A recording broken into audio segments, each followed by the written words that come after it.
श्री गणेशाय नमः, श्री सरस्वते नमः, श्री प्रभु रामचंद्राय नमः. हृदय लागताची शक्ती लक्ष्मण विकळ पडला चित्ती, ते देखून रघुपती कृपावरती गहिवरला. राम मेला म्हणून लक्ष्मण वर काय कृपावरती गहिवरला होता. लक्ष्मणाला दुःख झालं होतं, तेवढ्यामध्ये शक्ती लागली होती. मग आता काय झालं, लक्ष्मण रणांगणावर पडला. ही बातमी कळाल्याबरोबर विकळ अवस्थेमध्ये सगळे इंद्रिय बंद झाले. मग तेवढं रामाला कळाल्याबरोबर रामाला किती दुःख झालं, किती दुःख झालं. रावण कोण आमचा सांगतो तुम्हाला थोडक्यात. तर काय झालं, एका दिवशी मंदोदरी आणि रावण दोघे जण बसले. नवरा बायको बसल्यावर काही प्रेमाच्या गोष्टी होतात बरं, तेव्हापासूनच फरक पडायला. मग आता त्यावेळेला मंदोदरीने विचारलं की म्हणजे राजा म्हणजे मला सोबती किती आहे, लक्ष घेऊ नका. त्यावेळेला रावणानं सांगितलं की म्हणजे 80,000. मग म्हणजे 80,000 सोबती असताना म्हणजे तुम्ही त्या रामाची बायको का आणला. बरं आणलं तर आणलं, तुमची इच्छा तरी पूर्ण केला.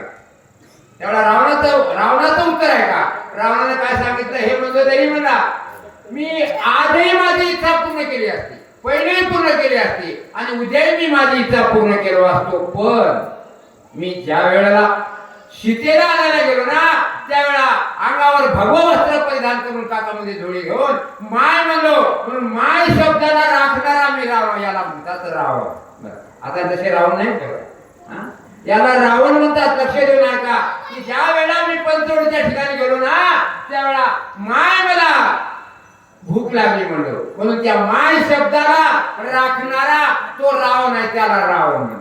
चला, रामाला दुःख झालं आणि रामाला एवढं दुःख झालं आणि भावासाठी जवळ येऊ लागलाय. काय म्हणते त्याला,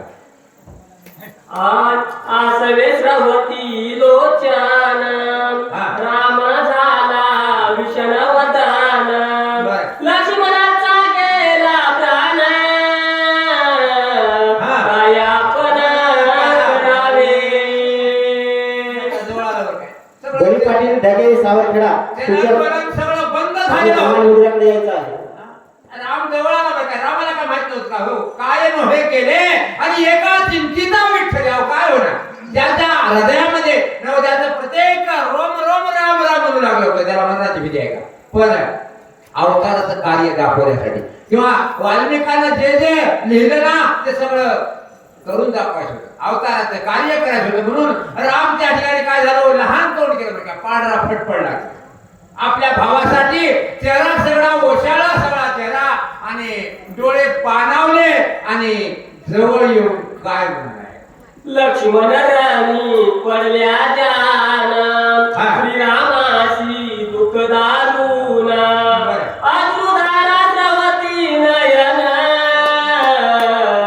समाज वचन बोलत. लक्ष्मणाच्या जवळ येऊन राम उभा टाकला. तेवढा एवढं रामाला दुःख झालं, एवढं दुःख झालं की दोन्ही डोळ्यावर आपोआप पाणी येऊ लागलं. बरं काय ऐकणं गेले गोपाय, ऐकणं कसं ऐकणं सांगतो तुम्हाला. एका ठिकाणी तर काय माणूस नाही राहू द्या, एक बाई समोर लोडू द्या, तिथं जेवढ्या बाय हाताला तेवढ्या बाय आपण लोडू देखील नाही, तुमच्याला काय आमच्या तिकडे सांगा येते की नाही. तसं रामाला एवढं दुःख झालं, रडवावर नाही गेलं. बरं का, रडवावर नाही गेलं, डोळ्या वाटत पाण्याच्या धारा लागल्या आणि काय म्हणू लागल्या राम करून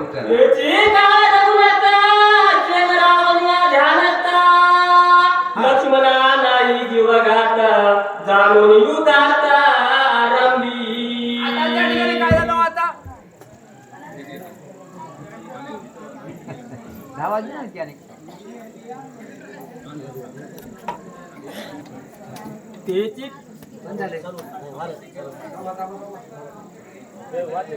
नाता क्षणरावणिया झानस्ता, लक्ष्मण नाही जीव घात जाणून युगात रंबी.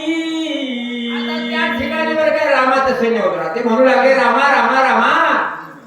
रणांगणाच्या ठिकाणी आपला शत्रू जर समोर उभा आहे, मग शत्रूच्या समोर आपण आपल्या भावासाठी लढत बसणं हे क्षत्रिय धर्माचं लक्षण नाही. आणि म्हणून काय करावं लागणार आहे रामा, अगोदर त्या शत्रूला रणांगणाच्या ठिकाणी पळवावं लागलं तर त्याला मारावं लागलं. आणि मग आपल्या भावासाठी काय करायचं ते पुढचा विचार करू.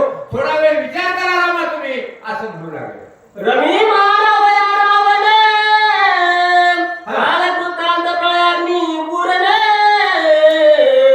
त्याचा खळवला रघुनंदन धनुष्यबाणी सजोनी. आता आपल्या भावाला मूर्छित पाडलेला शत्रू असताना समोर उभा आहे बरं का राव. आणि मग राम भावाच्या जवळ आल्यावर शत्रूकडे बघितला आणि तिथल्या लोकांनी सांगितले की रामा रामा हे योग्य नाही. त्यावेळेला रामाला किती राग आला म्हणाले, किती राग आला रामाला, की अगोदर या रंगभूमीवरून शत्रूला नाहीच करावं लागते म्हणून रामाने विचार केला आणि निघाला. चला येता श्रीरामाचे बाण काशी न चलनी वारण तिने गजबजला रावण बळे आपण तिधाके. आता रामाला राग आल्यावर रागामध्ये रामानं बाण सोडायला सुरुवात केली. बघलं की रावण, अरे बापरे म्हणा आता काय खरं नाही. पण रावण बी हुशार होता, हो लय हुशार होता बरं काय. त्यावेळेला रावणाने विचार केला की रामाचे बाण आता आपल्याला सहन होणार नाही किंवा राम आपल्याला जिवंत ठेवणार नाही. म्हणून रावणाने विचार केला, काय म्हणाले, काय करते चला. लक्ष्मणाचे शोभे जान रामे मांडिले निर्वाण विदिता बाण येईल प्राण धाके रावण पळे दुरी. आता भावासाठी म्हणजे रामाला राग आला म्हणा. आणि आता राम काही मला या ठिकाणी जगू देणार नाही म्हणून हुशार त्या युक्ती बरं का बुद्धी चातुर्य म्हणतात. बुद्धी चातुर्य म्हणजे सांगू तुम्हाला बुद्धी चातुर्य कसं असते. तर एका गावामध्ये एक शिक्षकी शाळा होती, एकच मास्तर होता. मग मास्तर शाळा निवडा आली की शाळा भरवायचं आणि पोरायला म्हणायचं झाले म्हणले देणं झालं राष्ट्रगीत झालं की झाले बाहेर उतरणी काढा म्हणायचं. जा होमवर्क करा, उतरणी काढा म्हणून अंगणामध्ये बसवायचं ना आपण मध्ये बेंचाला बेंच दोन लावायचे आणि शर्ट बनियान काढायचं आणि झोपी जायचं. रोज शिकवायचं नाही काय, खेळायला येतात खेळा म्हणायचं. मग असं करता करता गावात काही शिक्षण सभा असतात किंवा समितीचे अध्यक्ष त्याने तक्रार केल्यावर ऑफिसला तक्रार केल्यावर वरून अधिकाऱ्याची गाडी आली गोय काय बुद्धी चातुर्य सांगलं होय. अधिकाऱ्याची गाडी आल्यावर हे मास्तर उडत होतं. पोरं बाहेर खेळू लागले होते लेकरं, ते पळतच गेले की वर्गामध्ये आणि गुरुजी आणि साहेब आले तर साहेबाची पोरगी गाडी आली जीप आली म्हणून गेला. मास्तर हुशार होतं. काय केलं, उठून वा टाकलं, पोरं बसायला म्हणा बसलं आणि काय म्हणू लागलं, हे बघा पोरं मला याला मनकट म्हणतात, मला उघड शिकू लागलं. याला मनकट म्हणतात, मला याला पाठीचा कन्या म्हणतात, मला याला फासड्या म्हणतात, मला याला जीभ म्हणतात, मला अवयवाची माहिती सांगू लागलो. तो त्यावेळेला ते अधिकारी म्हणले, अरे बाप रे म्हणले, प्रत्यक्षदर्शीने जर माणूस कपडे काढून शिकवते असा मास्तर तालुक्यात बघलेला नाही. मग काय करावं ते, तर याला याचं प्रमोशन करा, म्हणजे याची पगार वाढवा. याला बुद्धीची चातुर्य म्हणतात.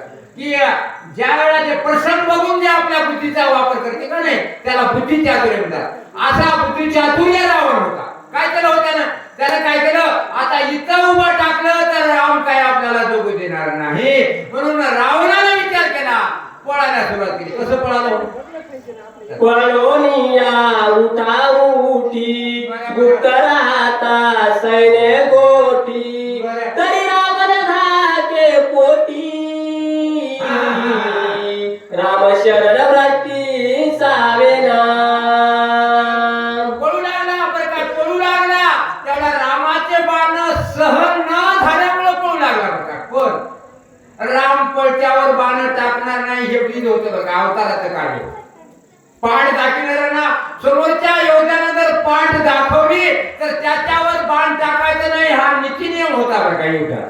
आणि म्हणून त्या ठिकाणी रावणानं पाठ दाखवली आणि पळत जाताना अडखळून पडू लागला, आणखीन उठू लागला, आणखीन पळू लागला. कसं होऊ लागलो, जैसा का चंद वात वेगा करीत हाता हात तैसा रावण सैन्यांत